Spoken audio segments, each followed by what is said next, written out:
इंदौर का हर चौथा मतदाता युवा है, यानी उसकी आयु 30 वर्ष से कम है। विधानसभा क्षेत्र 5 में इनकी संख्या सबसे ज्यादा है। 17 नवंबर को होने वाले मतदान में ये युवा निर्णायक भूमिका में रहेंगे। यही वजह है कि हर राजनीतिक पार्टी इन्हें साधने में लगी है। इसी पर देखें रिपोर्ट। युवाओं के देश भारत में बात जब चुनावों की होती है तो क्या बुजुर्ग, क्या महिला, क्या युवा, सबको साधने में राजनीतिक पार्टियां जुट जाती हैं। अब जब मौका है मध्य प्रदेश में विधानसभा चुनावों का, तो युवा मतदाता नींव का पत्थर साबित होगा। ऐसा हम इसलिए कह रहे हैं क्योंकि इंदौर जिले में 27,62,000 मतदाता हैं, जिनमें 7,40,000 युवा मतदाता हैं, जिनमें कुछ 18 से 30 साल की उम्र के हैं। नंबर गेम और गणितीय समीकरण के लिहाज से समझने की कोशिश करें तो इंदौर का हर चौथा मतदाता युवा है। विधानसभा वार यह आंकड़ा देखें तो सबसे ज्यादा युवा मतदाता विधानसभा क्षेत्र 5 में है। सबसे कम युवा मतदाता विधानसभा क्षेत्र 3 में है। यहाँ इनकी संख्या सिर्फ 44,790 है। बात करें बुजुर्ग मतदाताओं की तो इसमें भी विधानसभा क्षेत्र 5 ही सबसे आगे है। यहाँ उम्र के मामले में 60 साल का आंकड़ा पार कर चुके मतदाताओं की संख्या 55,355 है। इंदौर जिले के विधानसभा क्षेत्र 3 में सबसे कम युवा मतदाता है। इस विधानसभा क्षेत्र में इन मतदाताओं की संख्या सिर्फ 44,790 है। वैसे तो मतलब यही लगता है सबको कि प्रगति होनी चाहिए और सबका अच्छा होना चाहिए।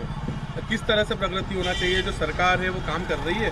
काम तो कर रही है सरकार वैसे तो, बट उतने अच्छी तरीके से नहीं हो रहे। अगर इस चुनाव के बाद अगर अच्छा हुआ तो फिर सब खुशी रहेंगे ना। क्या स्वास्थ्य शिक्षा किस चीज में काम? शिक्षा तो अभी अच्छे से चल ही रहे है, मतलब हो रहा है ना प्रगति भी, और स्वास्थ्य की भी प्रगति हो रही है।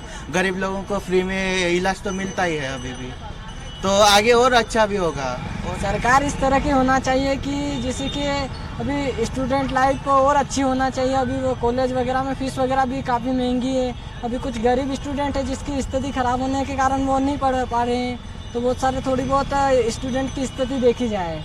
तो क्या रोजगार के अवसर भी युवाओं को? हाँ, और वो रोजगार भी बहुत कम मिल रहा है अभी। जैसे कि इधर मतलब पढ़ाई का एरिया बहुत बढ़ चुका है। हर एक स्टूडेंट पढ़ रहा है लेकिन हर किसी को जॉब नहीं मिल पा रही है। और अधिकतर जो मतलब कम फैमिली से वीक है पैसे वगैरह में, तो वो स्टूडेंट नहीं पढ़ पा रहे हैं। अभी से कुछ छोड़ देते हैं अभी से पढ़ाई, क्योंकि उनको जॉब वगैरह मिलती भी नहीं है। जो पुराने हैं कुछ पढ़े लिखे, जैसे कई चाय वाले बेचने वाले जो BA वगैरह कर रखा है, उनको जॉब नहीं मिली, इस वजह से वो बेच रहे हैं। उनको देख के जो मोटिवेशन होता है वो और गिर जाता है बच्चों। अब इनके लिए ये बोल रहे हैं कि आया दिन मतलब साफ सफाई जरूर रहना चाहिए। हर वार्ड में साफ सफाई रहना जरूरी है।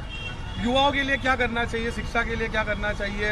रोजगार के लिए सरकार को क्या करना चाहिए? रोजगार और थोड़ा सा मीडियम रहना चाहिए।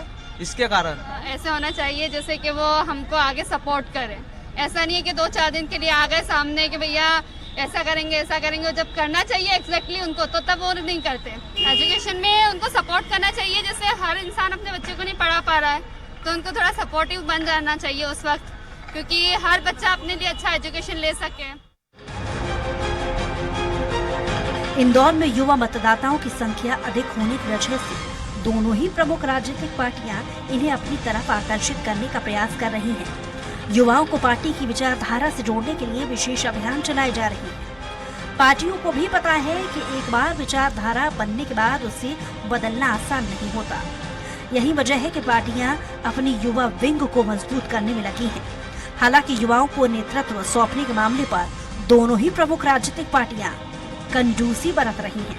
इंदौर की 9 विधानसभा क्षेत्रों में 7 लाख से ज्यादा युवा मतदाता है, लेकिन दोनों ही राजनीतिक पार्टियों ने इस आयु वर्ग के एक भी प्रत्याशी को टिकट नहीं दिया है।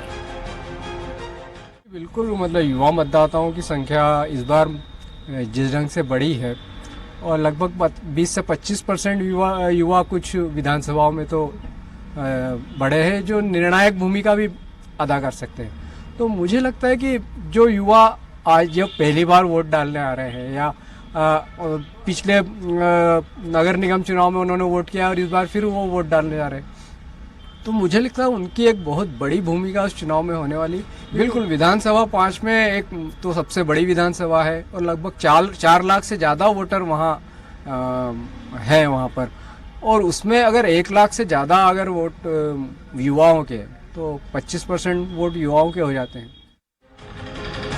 जब बात जनगण मन का अधिनायक चुनने की हो तो एक एक वोट की अपनी कीमत होती है।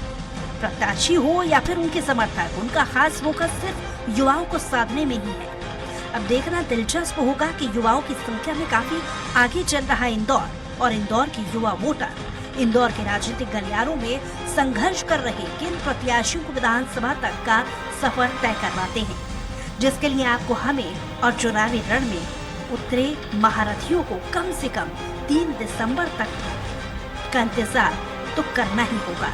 स्वराज एक्सप्रेस के लिए इंदौर से विकास सिंह सोलंकी की रिपोर्ट।